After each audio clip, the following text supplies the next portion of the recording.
नमस्कार दोस्तों, आज हम बात करेंगे एक ऐसे बिल के बारे में जिसका डायरेक्ट असर सिर्फ एक कम्युनिटी पर नहीं बल्कि देश के लीगल, रिलीजन्स और प्रॉपर्टी सिस्टम पर पड़ता है, यानी कि वक्फ बोर्ड ऑफ अमेंडमेंट बिल 2023 के बारे में। ये वीडियो बनाई गई है जानकारी के लिए, नफरत के लिए नहीं। हमारा मकसद है कि आपको हर एक पर्सपेक्टिव से सच बताया जाए ताकि आप खुद डिसाइड कर सके कि बिल की असली अर्थ क्या है। तो चलिए शुरू करते हैं। तो हम सबसे पहले समझेंगे वक्फ का मतलब क्या होता है और वक्फ बोर्ड की शुरुआत कैसे हुई। क्या है वक्फ बोर्ड अमेंडमेंट बिल 2023 और इस बिल पर किस किसने क्या कहा। वक्फ एक अरबी वर्ड है जिसका मतलब होता है टू स्टॉप या टू प्रिजर्व। इस्लामिक लॉ के हिसाब से जब कोई व्यक्ति अपनी प्रॉपर्टीज को अल्लाह के नाम पर डोनेट करता है और कहता है कि ये प्रॉपर्टीज अब सिर्फ पब्लिक वेलफेयर के लिए यूज होगी, जैसे कि मस्जिद बनाने, मदरसा चलाने या गरीबों की मदद, तो उसे वक्फ कहते हैं। ये प्रॉपर्टी किसी भी शख्स के पास लीगल नहीं होती बल्कि वो अल्लाह की प्रॉपर्टी मानी जाती है और उसका मैनेजमेंट करता है वक्फ बोर्ड। अब जानेंगे वक्फ बोर्ड की शुरुआत और कानूनी डायरी।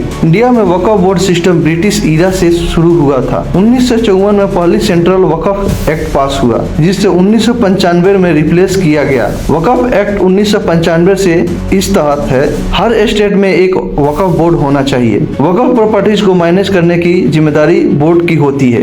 वक्फ ट्रिब्यूनल बनाता है प्रॉपर्टीज डिस्ट्रीब्यूट के लिए, लेकिन कई रिपोर्ट्स में ये भी पाया गया कि वक्फ प्रॉपर्टीज का मिसयूज हो रहा है, लीगल अतिक्रमण हो रहा है और ट्रांसपेरेंसी की कमी है। अब आते हैं करंट इशू पर, वक्फ बोर्ड अमेंडमेंट बिल 2023 के बारे में। ये बिल इंट्रोड्यूस किया गया तो कुछ महत्वपूर्ण बदलाव के लिए, जिनके कुछ बिल की तहत हर एक वक्फ प्रॉपर्टीज की फिजिकल वेरिफिकेशन और जियो टैगिंग कंपल्सरी की जाएगी। मतलब हर प्रॉपर्टीज का एक्स्ट्रा लोकेशन रिकॉर्ड होगा डिजिटल फॉर्म में। सेकंड पॉइंट है ट्रिब्यूनल रूल का रिवाइज। वक्फ ट्रिब्यूनल के रूल को रीडिफाइन किया गया है। डिस्ट्रीब्यूट रिसोल्यूशन में टाइम बाउंड जजमेंट की रिक्वायरमेंट रखी गई है। थर्ड पॉइंट है पब्लिक एक्सेस टू रिकॉर्ड। वक्फ प्रॉपर्टीज का सारे रिकॉर्ड को ऑनलाइन और पब्लिक डोमेन में लाया जाए ताकि ट्रांसपेरेंसी बनी रहे। फोर्थ पॉइंट से अतिक्रमण को रोकने के लिए एक्शन। अगर किसी वक्फ लैंड पर इलीगल कब्जा किया गया हो तो बिना लेंथी कोर्ट प्रोसेस के इविक्शन हो सकता है।